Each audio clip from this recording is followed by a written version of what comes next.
Frank McCourt, thank you for joining us. It's good to be with you, Andrew. How are you? We really appreciate it. I'm well. So Frank McCourt, Executive Chairman of McCourt Global and founder of Project Liberty. Want to talk a little bit about Project Liberty in a second, but I want to do a little scene setting. We were just talking with Jacob Hellberg, Undersecretary for Economic Affairs at the State Department, about AI and the U.S. government's efforts to secure the supply chains, to build out its AI initiatives. And as we were discussing, AI is not just a technology story, it's a geoeconomic one. And control over AI infrastructure, as we were just hearing, is really the critical battle that's taking place today in geoeconomics. It's a determinant of national economic competitiveness, strategic autonomy, and the decisions being made right now by governments and investors and multilateral institutions will likely create path dependencies for the immediate future and decades probably.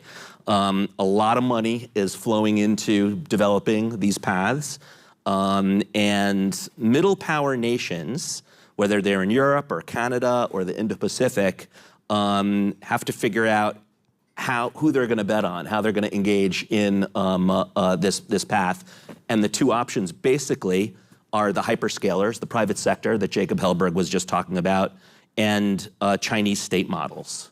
And my question to you then, to describe how you contend this might not be either of these paths, the right path, and that window for making a change there is narrowing. Maybe you could just explain a little bit about that. Yeah, I think it's actually a false, hi everyone, it's a pleasure to be with you. I think it's a false dichotomy, honestly. I mean, what we've learned from the pre-AI with this massive technology, and I'm talking about internet technology that has led us to the agentic era here, is that the design of the technology is not in harmony with the values and principles of free societies. Mm-hmm. So we can move all of the issues around rare earths and chips and the goods you need, mm-hmm. and the supply chain issues over here, because these are required regardless of how the technology is designed, and shift for the moment and think about how the stack is architected and what we're optimizing for. And as the technology evolved, it evolved into a surveillance-based, extractive, accumulative technology where information about us, right, is gathered up, and then algorithms are applied to it, right, to sell us things, but also to trigger us and manipulate us and so on and so forth. That's why there's a danger associated with it. This concept of surveillance and extraction and kind of this highly centralized power and influence is really completely at odds with our democratic values and principles. So I would argue that we need quickly to develop a third way and really optimize or design technology that is in harmony with these democratic values and principles and optimized for us, for human beings. Jacob mentioned that, kind of the secret power of the U.S. is our private sector and our ability to form capital and so forth. There's another secret power we have, and that is we're a democracy, right, with sets of human rights, and we actually favor those rights and freedom and so forth. And we have technology right now that's very much at odds with our democratic principles, which is why we're seeing so much stress in the system here and in systems in other free societies. So right now, there are middle powers all around the world that are actually quite upset with American technology. They're not pleased with Chinese technology, mm-hmm. either. And they're actually designing and building an alternative. And I would like to see the U.S. be involved in that discussion and actually help lead the way there and not be at odds with our friends around the world. Can you tell us, and not to get technical, but can you tell us what the building blocks are of that alternative? What is that third way? Not to get too geeky about this, but the internet as it evolved, started with basic core principles that at first connected devices. Simple core protocols, TCP/IP, that connected our devices, and we had the internet. And then about 35 years ago, another very simple core layer protocol was adopted at scale, which created the World Wide Web, HTTP, and now data was connected. And the technology became very, very addicted to the data, and whoever accumulated the most data had the most power, influence, money, et cetera, et cetera. We skipped the step, which was connecting us. And so why not another core layer protocol which connects us, puts us in charge of our digital life? So you get all of the benefits that we're talking about from AI, which, by the way, is a more powerful version of the internet we've been living with, essentially for the last 30 years. Why not fix what we know is broken, right? Because we see something that is basically a machinery that is very extractive, and we are all profiled as individuals, right, in order to originally sell things to us. And as I said earlier, now lots of other things are happening. Let's fix that, harmonize with our values and principles and what is truly our secret sauce, and then make it more powerful. I think that's the way forward. So it's not Chinese technology or American technology as is.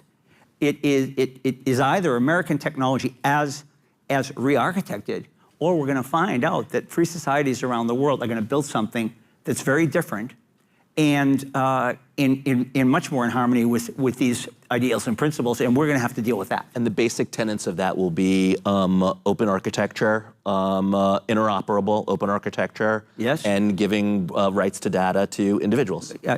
Ownership and control of data, data portability, interoperability, transparency, open, and then in really open architecture. And if you build with those principles in mind, you can actually take these AI and its power and its possibilities and have them work actually with optimizing for people, right? We can have stronger democracies, not democracies that are teetering, right?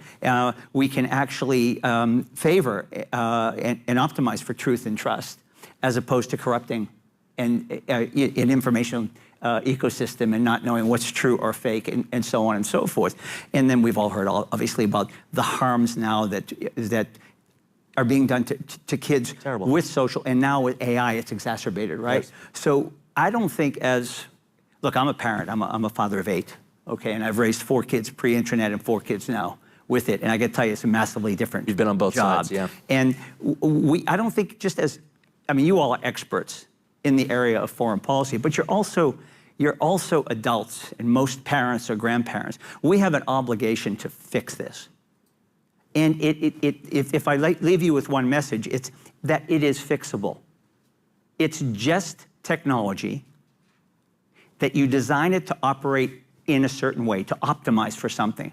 And I feel very strongly that we should design this technology to optimize for people, for democracy, for truth, and restore trust. And right now we have technology that is barreling forward, and we're doing a lot of, creating a lot of havoc. I mean, we all know that inside right now we're feeling very, very much ill at ease.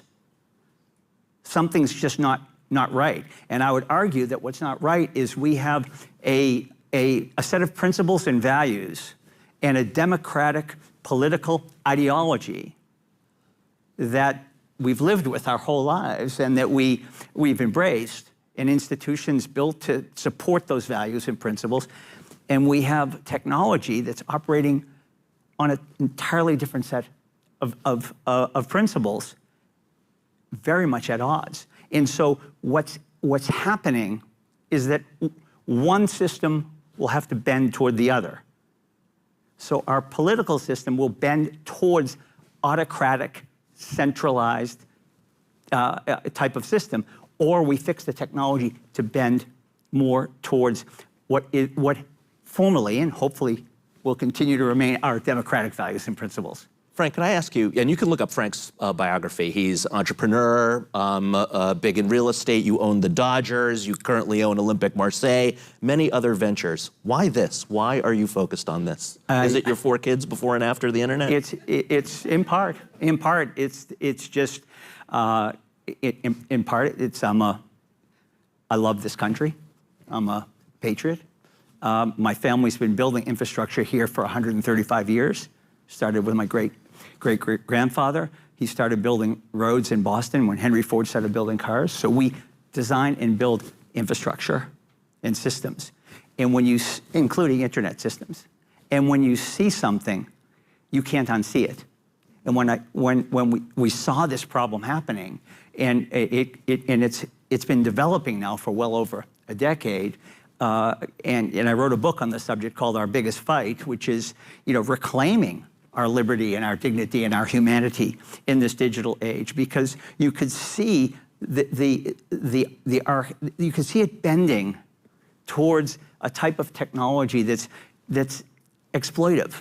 It's extractive. It's not empowering and enriching, which is what it should be. And again, this is, we know what the United States a secret sauce is. And why? Why would we have technology that mirrors Chinese technology? Yeah, maybe China copied all of our stuff. But the fact of the matter is, if China is a centralized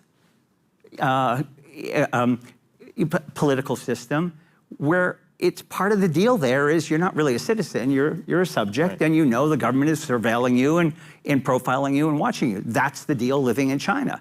But I don't see people knocking on the door to want to move to China.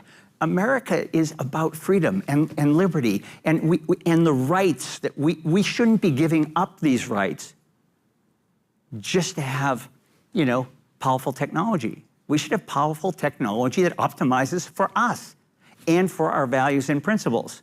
We can do it. We're full of very, very smart people that care deeply about this country.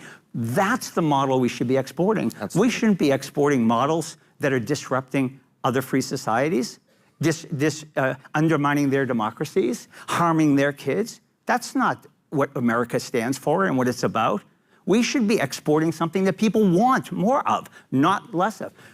The middle power strategy is working because people are turning their back on the U.S. and U.S. technology because it's harming them. And it's not in harmony with the way they want to live their lives and they want their political systems to work. Frank McCourt, so we needed more time. We're way out of time. One thing I would encourage, and now you can see why we wanted to hear from Frank today. Frank has on his website at Project Liberty 5 policy recommendations for middle powers. I was going to get into that with him. We don't have time for that, but go check it out. You'll find it very interesting, his policy recommendations. Frank McCourt, Liberty. Thank you. Thank you all very much. Take care.